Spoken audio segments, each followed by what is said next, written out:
right, I think that's good. We can get started now. Okay. Um, Before, so we were already talking about management at work and stuff like that. I think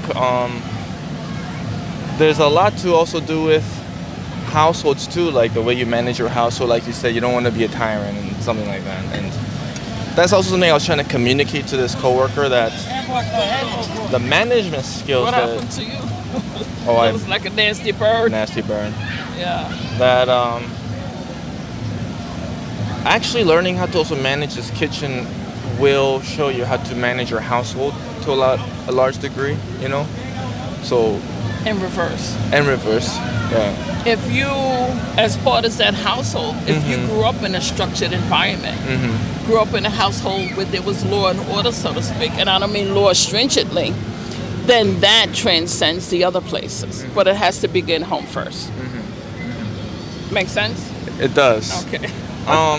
Well, let me put it to you this way, and for the sake of context, I'll kind of repeat the story. I'm at work, and there's an individual there who, has been there longer than me. They hired me as his superior, but his tenure is longer, and and I think also every organization has this, where they have kind of difficult middle managers that are good enough at their job that they're not gonna fire him, but also he's difficult to work with, and sometimes people don't want to work with him, or he can kind of ruin the vibe of the flow, right?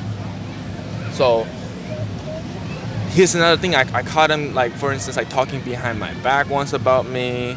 So these are things that on one level I actually feel ownership about it, because if I'm supposed to be a director, I should be able to kind of win him over and support him and stuff like that, right? Support him, but not necessarily win him over. Yeah. Okay. But I don't want to also throw myself under the bus for him as well. No, of course not. And that's the balance I'm trying to make here is, how could I communicate myself to him so that so that we're not enemies, right? But also, like, for instance, yesterday I talked to one of the top people there who were like, okay, it's very soon I'm gonna start putting you in charge of leading the service or whatever, right? Well, I'm gonna have to work with him, and I can already see 10 miles away, like bird's eye view, that we're gonna start butting heads. How would you handle the situation? Like, let's say you're a director, I'm the shift lead, and we're trying to work together. And you're over there, you're going, okay, like, let me help you out over here, and you're supposed to fillet 9 chicken, you accidentally do 8 or something, and I'm undermining you constantly, I'm at your back constantly. How would you handle that situation? Would you confront him? Well, how do you think you could kind of, I would give him the space or the opportunity to speak officially as his director, and unofficially as somebody who wants to see you succeed and be where I am. That would be very disarming and would lower any kind of chip or animosity that he would have. Because he would be weighing that in the balance. Now, wait a minute, this is a director. This is my boss, my superior, who could really pull me to task, break me over the coals, but he's approaching me man to man and saying, look, I don't want to make this an issue, let's say, or bring corporate or whoever into it. But so let's discuss this unofficially off the record and see how we could work this out. Figure out these kinks. But at the same time, encourage him. Build him up to see what he is doing right. Right. And give him the opportunity unofficially to, okay, how can I assist you? How could we facilitate you being more accurate with the count? Reaching your goal of 9 versus the 8 that you accomplished. Right. Well, I think it's an important thing, because we actually ended up getting pulled into a meeting with the CFO of this place, because one day where I'm working and he's getting me frustrated, and out of nowhere I get pulled into this office and he's going, oh, he's got a bad attitude. And we're both sitting there thinking, I'm kind of thinking like, I know you're trying to undermine me, but this is a bad look for you because you're supposed to own this service. And how you're behaving is you're more like a taskmaster. And whenever something goes wrong, like, you just defer to this guy. He's got a pregnant wife right now. And I'm like, what we should be doing is, as middle managers, is get service done, get everything great, be like, hey, man, everything's perfect. Why don't you go home early tonight? Instead of bringing him problems and wasting his time. This is true, but pregnancies are not easy. I guess you did get another mic. But anyway, pregnancies are very stressful. And even when it comes to not just the physicalities, but what about the cravings? People losing weight and fears is this, no matter how many children it is, first, second, and fifth, there's always a level of uncertainty and a comfortability that comes along with that. Yeah. So I think that I would seize the opportunity to have that unofficial conversation. Is everything okay with the wife, or anything you care to share and talk about? Again, creating safe spaces is very, very important, regardless as to the atmosphere or the arena. Well, and this is something that the CFO said that I really kind of thought was cool, was he said, this is good. Like, conflict is always good because we can work things out and bring it to the surface. People going back and forth, right? It's all right, because as much as like louder it is, like, because of this, like, the audio will be just our voices. Okay. So I think it's fine. But in any case, conflict is a part of life, constantly. And let's loop back into what the main topic we're going to talk about today, which is relationships and conflicts with your spouse and conflicts with your family, which I think is one of the biggest influences, positive or negative, in a person's life, right? Yeah. Like how your family relationships, what have you. Well, that's where it begins at home, growing up. If you see your parents able to resolve issues and conflicts, especially with communication being at the seat of those issues, that's a skill that is going to transcend you throughout life, wherever you go, whoever you're mingling with. And I didn't grow up in a home like that, right? My parents were always screaming at each other, yelling at each other. There was no communication in my household. In the almost, I'm going to say 7 years, because I didn't really meet my father until I was 8, because I was living in Korea and I came over here. But in the 7 years, even I was going to school, he never sat me down one time after school and said, hey, how you feeling? How's your friends doing? What's going on with your life? Everything was actually about him. And moreover, in Korean households, we have this thing where, like, there's an expectation of how a child should behave to their parent or what have you, right? What actually that turns into is, let's relate it to hospitality. It's like, I'm his server. I'm always trying to make him comfortable, make him feel good, make him whatever. And as I'm getting older, I am seeing so much value, and again, just the skill of being able to de-escalate conflicts, create open spaces, learning how to communicate, and I actually really I look to comedians because I think they have this special skill. I study them. Well, laughter is very good for the soul. Right. Whether it's coming from a comedian or just somebody like you and I, a lay non-comedian. And you can kind of tell the truth in a way. You can always... a comedic twist to it, yeah. You can. And I guess maybe I would like to hear a little bit more about... what's going on with you and how you have used how you could resolve conflicts in your relationship. Here's an example with my ex, for instance. Like, we have very different political ideas and even religious ideas, which maybe is even more common now, right? And basically, as also now I'm dating again, I'm trying to see, like, what matters in a person. And, for instance, I recently went on a date with let's just call her an old flame, somebody I used to work with, and on a lot of levels we do connect, but we don't connect also on some of this political stuff. I'm wondering if that matters, but also how can we resolve some of these conflicts? How can we, what I'm trying to get at is I was in a relationship with Jennifer for almost 4 years. Now that I really meditate and I think about the relationship, there were so many red flags that I saw that I probably should have broken up with before. One of the big things, for instance, she used to put me down in public a lot, which, I think that's kind of a red flag, But in any case, it's like I'm getting to an age where, I'm still young, but I also want to settle down at some point. And I hear a lot of women complain about, like they say, oh, I have this like 3-date curse. Like after the 3rd date, the guy always loses interest, don't call me back or whatever, right? I feel like I have a 3-year problem. Okay. Where around the 3rd year, my relationship. 3 date, I never heard of that, but okay. Is that what they call it these days? I guess so. I mean, it's just the idea that, right, like, and also women, a lot of women just think, oh, they just want me for sex and they lose interest, or why isn't this guy, like, why do we have 3 good dates and then it seems like he just doesn't care at all anymore? Well, maybe it takes 3 dates to figure out if this person is for you or not. Yeah.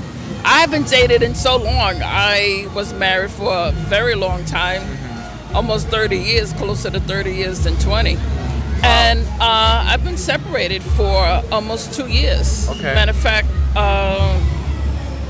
tomorrow will be 2 years I've been separated. But anyway, so the dating game has definitely changed. Yeah. But I think these days, the average person gets married with the safety net of thought of a divorce, if that makes any sense. Yes, it does. Versus really trying to hammer it out and give each other the time. Yeah. There's no way you can meet somebody in 5 minutes or know them for 5 minutes and then you know their whole lifespan, their interest, their background, what makes them tick, the direction they want their life to go. It's just unheard of. Yeah. And 3 dates is definitely too short. It's more than 5 minutes, but no, it's too short still. Right. Well, I guess maybe you could, because this is supposed to be kind of a Bible study after all. What in the scripture for you has helped you, gave you wisdom or gave you comfort in regards to relationships? And what does the Bible say about marriage and monogamy and long-term relationships, and what, because the church usually teaches you like, oh, like just sex is bad and whatever, but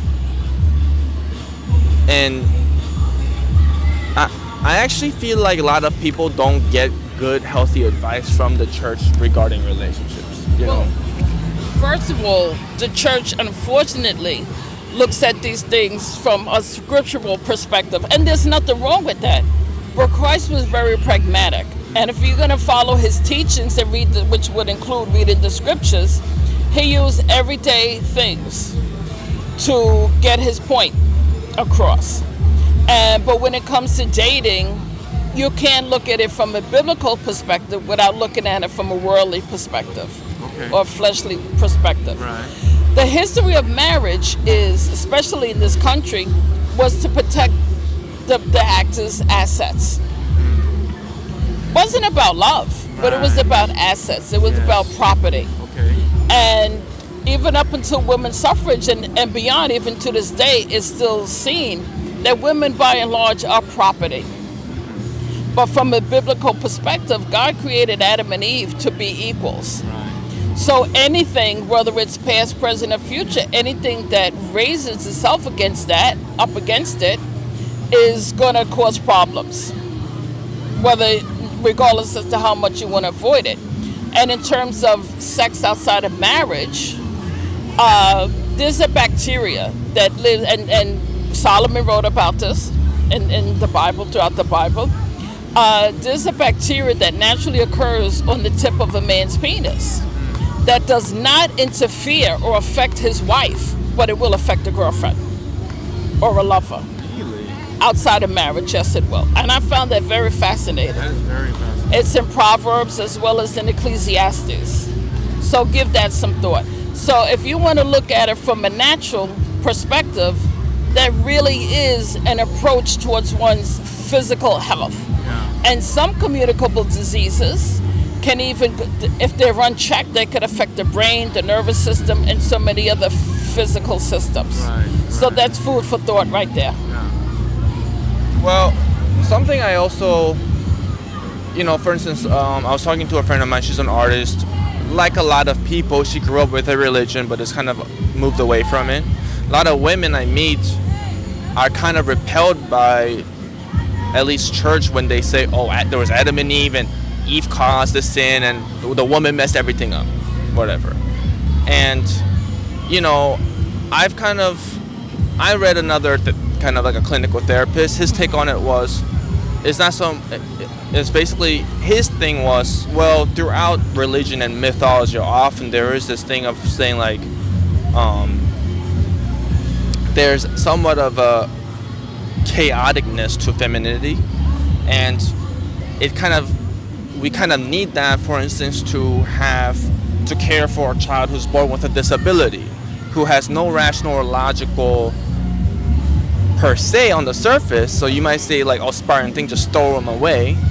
But a woman's passion and her almost irrational whatever love for the child might grow this child, and that child might be Stephen Hawking or something. We don't know, but sometimes that irrationality is what.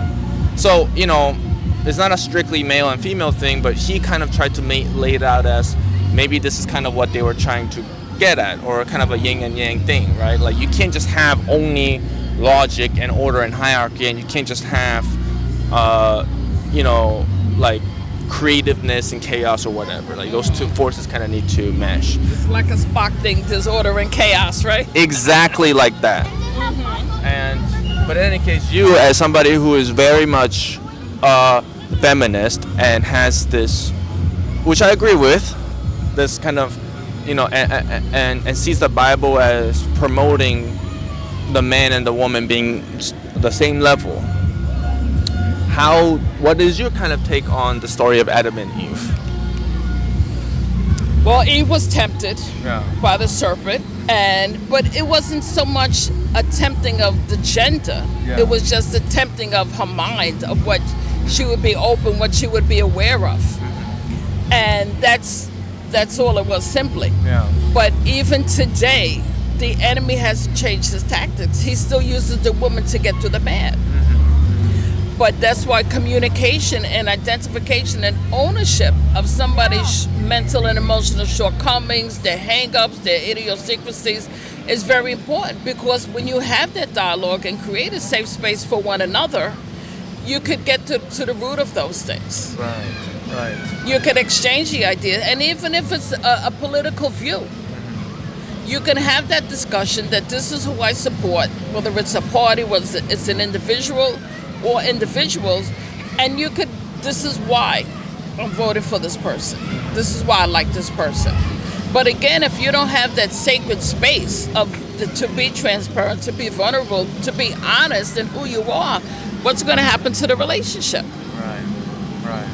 False pretenses come up, you put up a facade underneath, Yeah. You're miserable. And in terms of religion, whether it's regardless of the gender, religion, the original intent of religion is to oppress, is to bind people, is to control people, versus, and I believe I mentioned it before in one of the prior podcasts, versus a relationship that endures so much more than the tenets of do this, this, and this, and so on and so forth. It's too rigid, but relationship bears more, especially when it's fueled by and undergirded by love, because love covers a multitude of sins. So that's interesting because, again, I've just gotten out of this long-term relationship, and I'm a little more cynical about relationships in a way that I feel I don't know anymore if quote-unquote true love exists. I don't actually think that a man and a woman getting married, I don't know if there's any point to that unless there's a kid involved, unless we're trying to build a family. But to me, the foundation of that relationship is almost like a business partnership to raise this household. That's the history of marriage. Right. And I wonder, maybe your take on it, like, do you feel like true love exists, or you can actually build a monogamous relationship on that alone? True love does exist, but I'll tell you, love is something we do. And the byproduct of that love is something we feel. Love respects, love honors, love supports, love does so many things. Love is an action word. And as you honor, as you treasure this person and decidedly choose every day, all day, to love this person, to include them into your life, that's when the good feelings and the butterflies and all that enter into it. But in terms of marrying and perpetuating a marriage for the sake of children, that's not fair, especially if that union is unhealthy. Because what are you creating? What future, present and future, are you creating for those children? Right. Are you creating future clients for myself? And I'm not pushing psychotherapy, but let's look at it for what it is. That's a good point. Yeah. This is what we're doing. Instead of creating the space for vulnerability, Yeah.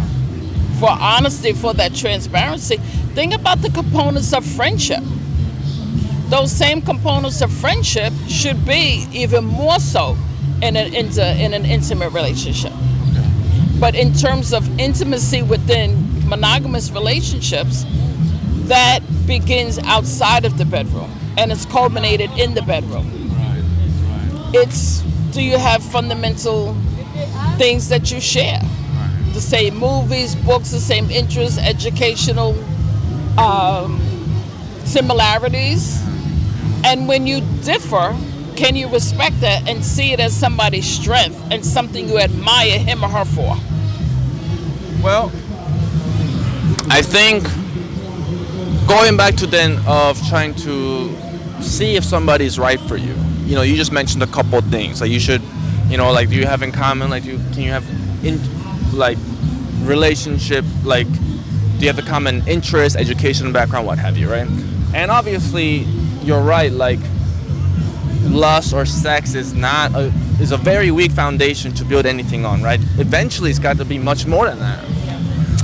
Something that I really look for in people is like this hospitality thing, right? Uh-oh.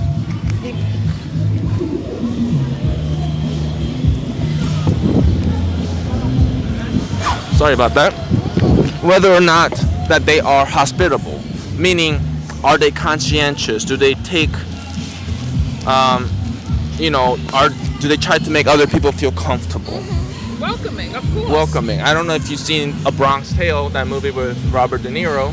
Not in many years, but yes. All right, there's a scene, right? He says like, when you get out the car, you let the girl in, you lock your car, and you look and see if she'll unlock the door for you, and if she does, then you know that she, what I'm saying? Yeah. I think that's very true. Like, it's an exchange. Right. Men and women, they're supposed to love and care for each other just as much. So is there some characteristic that you see in people in partnerships at your age that you would give to younger people? Like, okay, this is something that you should look for in a partner. This is something that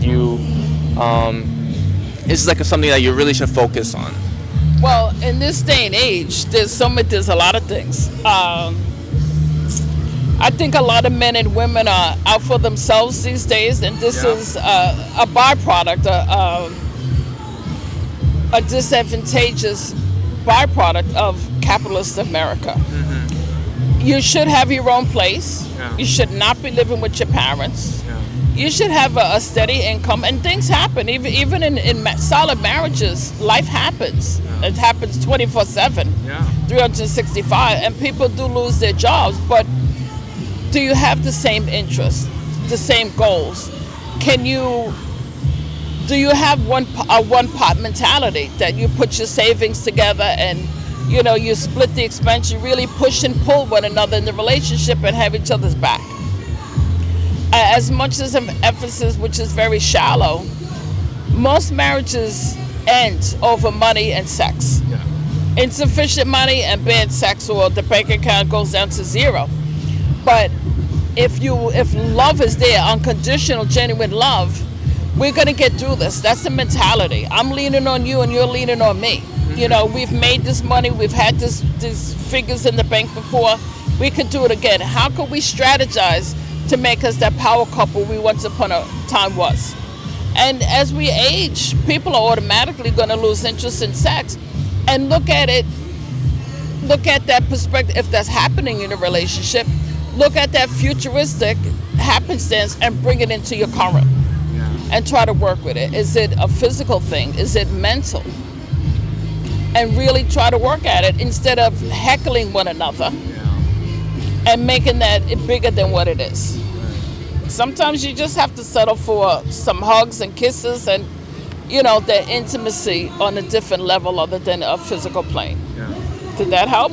Yes. Well, Okay.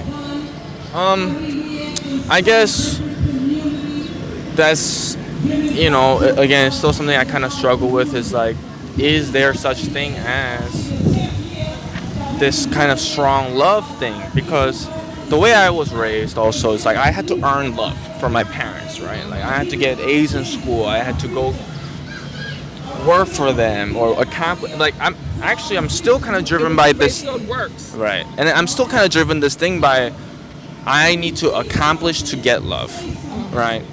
And so far, everything in life has kind of validated that. Like now that things are going good in my life, for instance, my parents are calling me. They want to have more of a relationship again. But when things are bad, I mean, I was almost homeless in New York City once. The worst they treat me. Same with my friends. Same with most partners I've been with. And that's why I'm thinking, well, can, like, that's just something I'm struggling with. And another thing is because of the way I grew up, I moved around so much. I don't have any real long-term relationships with anyone, period.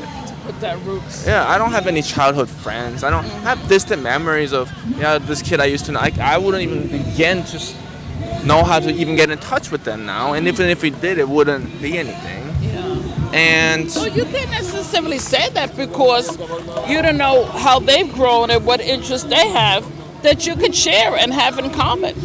There's so many levels that we could establish strong ties, friendships and relationships that we really downplay.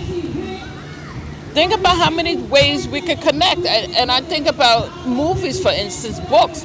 And you don't have to be 100% compatible, but all it takes is some kind of compatibility, some area or areas of connectivity. That's all it takes.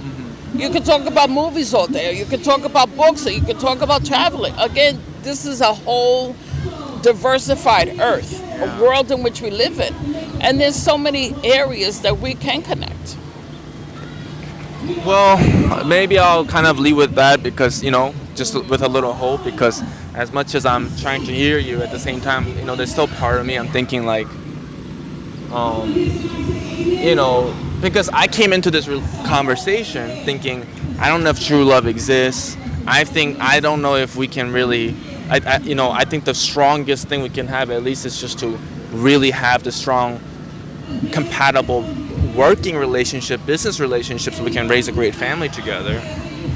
But what you also said makes sense, right? That actually doesn't work if your relationship isn't strong, right? So, It's the foundation of it. It's all well and good that you can pull out a check, but if I'm going to, what if I get a bad medical report? yeah, Are you going to be my rock as my husband or as your wife? right. That's why I stress again, love is something you do, and the byproduct of that is what you feel. Well, I guess also there's where some level of urgency comes in, because I want to meet somebody. I mean, it's already almost too late for me on that aspect because my ex saw my whole journey from being a line cook and making minimum wage to working and getting a restaurant. Like that part of my journey now, I can't really share with anyone, but I'm still young enough and I'm still working my way. I mean, I'm still very working class and not like I have money, but You know what? I'm on the renovation too. Come on. but at the same time, I do want to find someone so we can start here together and work here together. I don't want to be up here and then now try and find a partner because I see that with so much with people with money, like they can't trust anybody, and I don't want to be. And that's so sad because, and we've touched upon this before, people who are famous and who have money, their lives are so empty. They're oftentimes tragic filled because of that. But who can you trust? Yeah, absolutely. And it's good. It's comforting that somebody could write a check, but after the money's gone, are you still going to be here? Yeah. After the car was gone, that's who I want next to me. Right. So a that we soldier, can rebuild. right? Yeah, I mean, we have to be soldiers together. that we could again reestablish ourselves, reinvent ourselves, and we did it before. Why can't we do it again? And that's something also I look for, right? Somebody who can stick with me through the hard and the good times or what have you. But people don't have that stick-to-itiveness anymore. You're telling me, They don't, it's very hard. It's sad because when we look at, and unfortunately, I come from a generation and you come from a culture, okay, where you stick together no matter what happens. Yeah. No matter what happens, you stick together. And part of that sticking together, it's a false narrative because when problems arise, you just act like it didn't happen. And I dare say that ideology, both of the generation my parents were from and your culture, that was the beginning of today's really Facebook, And we don't know how to have a relationship because of that ideology. This is actually starting to get really kind of deeper now, interesting, right? So your problems with this ideology, and maybe also I see you brought some notes with you. I also want to hear what you brought in. Maybe you could connect those things, or read from your scripture or what have you. Relationships. There are many types of relationships. We have relationships with siblings, our parents, neighbors, co-workers, and associates. And considering all those things and life happening, interjecting yourself in those situations, we have to, one, safeguard our heart. And that sometimes include having to take a step back and re-examine any kind of exchange or dialogue we had with our parents or any one of those people in our lives. And the ownership, the best view to take is any hand that I played in it, or look at my stuff that I may have. And as part of that, especially when you're young adults and even adults at my age, those kind of thoughts and introspectiveness is automatically has betrayal attached to it. Because, well, it was good enough for my parents and my parents before that, but why isn't it good enough for me? And that does cause conflict with the parents and even sometimes your siblings. And I think about my mother. She was a firecracker. She was really somebody, a class by herself, And I remember her frequently saying that there was two things she wanted to use, was a man, because he was experienced, and money, because she knew it wasn't counterfeit. But according to my sister Carol, Mommy never said that. So parents do respect and regard the individual personalities and characteristics of their children, but on the broader perspective, if that in and of itself is going to cause conflict between the children, especially in their later years, then that conversation has to be had with everybody, just to diminish that kind of unnecessary friction. Well, that's kind of what's happening with me and my sister now, too, to be honest with you. But again, the same thing you would apply on the job. Sis, can I talk to you? Yes. Yeah. Can we look at this? Do you remember this incident? Do you remember that situation? And I think it's high time we discuss it, because it's like unnecessary bricks in our backpack. Yes. And how is it serving you? How is it serving me? Is it advantageous? Is it healthy? Or is it unhealthy, disadvantageous? And how is it corrupting our relationships with so many others? Again, communication. Well, this is something I think a lot about recently, and it's something on my mind, is why I wanted to talk to you about it. Maybe we can just touch base on this next week too, and I do want to go over a lot of this. I know. I have so many notes. Oh, really? But I never know how it's going to go. Yeah. Well, I've been trying to keep these things to like 30, 40 minutes now, so, We met a little we met earlier today, but maybe we could do it again next week. Okay. And next time I'll let you talk more, because now you see where I'm coming from. Yes. And also where I'm struggling with, because one of my biggest fears in life is to put everything into this relationship and then like get divorced and lose my house and whatever you, because and actually in modern times, I mean, for a long time, yes, like the relationship was always a man possessing a woman, but now it's kind of flipped where actually all the advantages of marriage is somewhat for the woman, you know, like if. But this is one of the situations I talk about, that scenario, which is very commonplace, but it's exalting itself against God's intention. Yeah. So how is that ever going to be fruitful? Right. God created men and women to be equal, not one subservient to the other. Yeah. And that's how our household, especially Bible-believing Christians. Now, I'm not talking religious folks. I'm talking Bible-believing Christians. That's how it should be. And even if a household does not believe in God and have a relationship with Him, because He is who He says He is, you're subject to that as well. Right.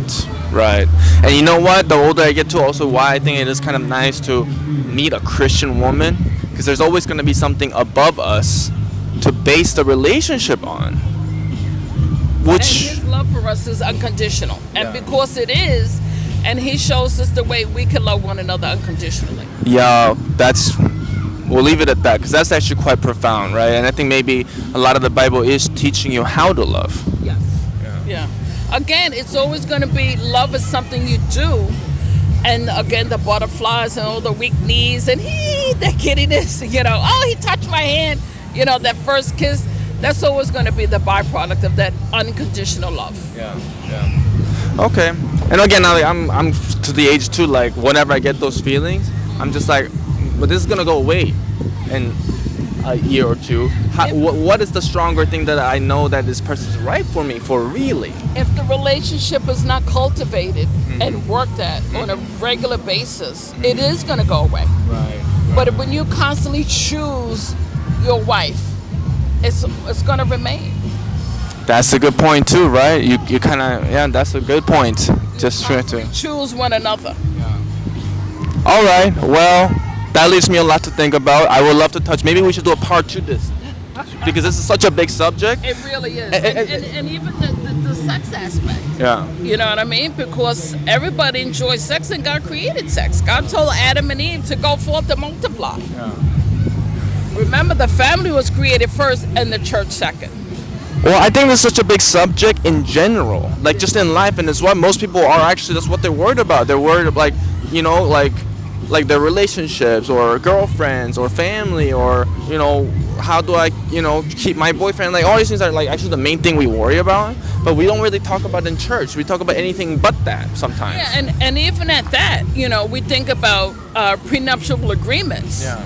When it comes to resources, but I think we need a prenuptial agreement when it comes to managing our emotions and our feelings. Yeah, okay. Because that's fair ground, especially when both genders have them. Okay. Yeah. All right. We'll leave it at that. Thank you. I'll see you again next week. You're welcome. Can we do same time? Yeah, we could. All right. Yeah. Okay. 1:30.